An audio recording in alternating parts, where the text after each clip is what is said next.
Hi there. I'm excited to share this lesson with you over the internet so that you can learn from it, and if you need any extra practice, you'll be able to pause it and then do it. Let's start with where you can find it. If you're at school right now doing it, you can find it on the S drive under the Unit 1 folder. It's titled Personal Budget Assignment. If you're at home, it's on our Moodle page under the Unit 1 section. I'd like you to answer questions 1 and 2 to get started. What we want to do is assume that you're picking a career out of high school or out of college, depending on the education needed, and then we're going to find out how much potentially you could make. What we're going to do with this information is then budget for certain expenses that you would have starting out in life. So let's scroll down to the first step. The first step says find the yearly gross income. I want you to take a second and think about the term gross income. We looked at that with our vocabulary. We talked about gross income versus net income. Take a second, pause it, think about which one is which. All right, you were thinking right if you were thinking that gross income is before taxes and net income is after taxes. Net income is the most realistic way to budget because we know then that the taxes have already been taken out, so we don't have to account for them. What we need to do though in this assignment or this process is to find the yearly gross income off of the website www.salary.com. So if you would, open up an internet site and go to this website, please. Here we are at that website, and what I want you guys to do is try this example with me. We're going to enter a job title, and the job title we're going to try out is nurse practitioner. And the nice thing is you can also select the city where you'd like to live or do this type of job. And so we are going to try Milwaukee, Wisconsin, just as an example. We'll hit enter, and it will search out.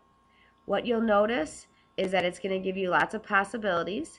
And this is a chance for you to read through the job descriptions and decide which one you thought looked most likely to the career that you're interested in. So I've looked at these before, and I know if I scroll down, this one is the one that would be of interest to me if I was looking to get a career in the nursing field. Once I click on it, it'll give me some results about the job description for nurse practitioner.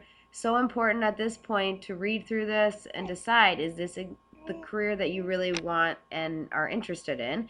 As I read through the job responsibilities, requirements, it sounds like what I'd like. And so the important part now is to find out the salary data. For this assignment, that's what we're looking for. So we're going to click on the free salary data. What will pop up on your screen is the option to look for salaries, and in this spot you're going to click on the green section. So let me get that up for you. So here it is. I'm going to click view my results. If at any time during this search you see anything that will ask you to skip an ad, just click on it, skip the advertisement. That sometimes happens when you're searching on this website. Now we're going to see a chart that's going to describe for us what you could earn as a nurse practitioner. All right, this bell curve chart shows some important salary data. We are assuming that in this assignment you are fresh out of the education you received to get into the position. So for example, as a nurse practitioner, you've gone on to get your RN or your registered nursing degree, and now you are starting out. You found the position, and what this graph is going to show us is that 10% of all nurse practitioners make under this amount, $75,381. It also shows you that 50% of all nurses or nurse practitioners make more than $87,312 and 50% make less than this amount. And it also goes to the extreme where it's in the 90th percentile as well, showing you that on the extreme end that you could make up to $101,443 or more. For our assignment, you are going to always use the 10th percentile because, again, as an entry-level position in any career you start in, you will probably, for the most part, be making less than you ever will in your career. So we have to assume that you will start off at this lower amount, or the $75,381.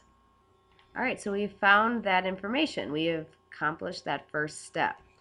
Now the second step on the assignment says to find the yearly net income. Again, net is after taxes. So what we need to find out is out of that gross salary or gross annual salary that you're making, how much in taxes is taken out to net how much you're making per year.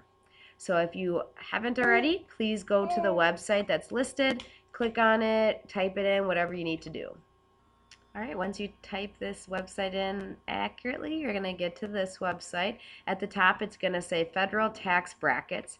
What you need to know is that you'll have to scroll about halfway down. Okay, so if I scroll all the way down, you'll notice that about halfway down is a tax calculator that will allow you to see what taxes would be taken out of your gross income approximately. What I'm going to do is go back to my salary.com website. I can highlight this number, $75,381. I'm going to Control C or copy it. I'm going to go back into this tax calculator. I'll Control V or paste it. And then here it is, my $75,381 is included in there. I may get rid of the dollar sign just to make sure that nothing changes when I calculate it. What I can do then is hit calculate. What this is going to tell me is the amount of taxes that I can assume will be taken out of my paycheck per year. Now, when you get your first paycheck, you will most likely see per month or per paycheck, I should say, that amount already directly taken out. What we have to do with this number, though, is do some calculations on our own and then divide it by the months per year to find out what your paycheck would look like. So this is all kind of the behind-the-scenes look at how it's done. The taxes, that's the amount taken out of your yearly salary. All right, so if we go back to the assignment, what it says here is subtract this amount of taxes from your yearly gross salary. Let's try this as an example. So here we are. We have the data that we know from the salary website. We have the new number of taxes that's going to be taken out per year. And so now we have to do a calculation. I have $75,381 minus $14,774.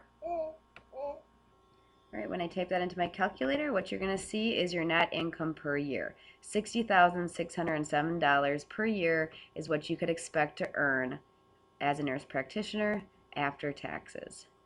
So our last final step is to find out per month what you would make. So just like in our third step, it says we are going to divide it by the number of months we have in a year. So divide the yearly net income by 12 to find out per month how much you'd expect to earn. Go back to my calculator, divide by 12, and so our new number is $5,050, and then we're talking about cents, so as you can see here, 583 or 583 repeating is going to round to 58 cents. All right, so then we've done the math to find out our net income per month. What we're going to do is take this amount and we are going to go to the fourth step where we find out how much approximately we should budget for based on the different expenses that we're going to face. And then what we're going to do from there is plan a real budget. All right, so let's copy this link or click on it to get to that website.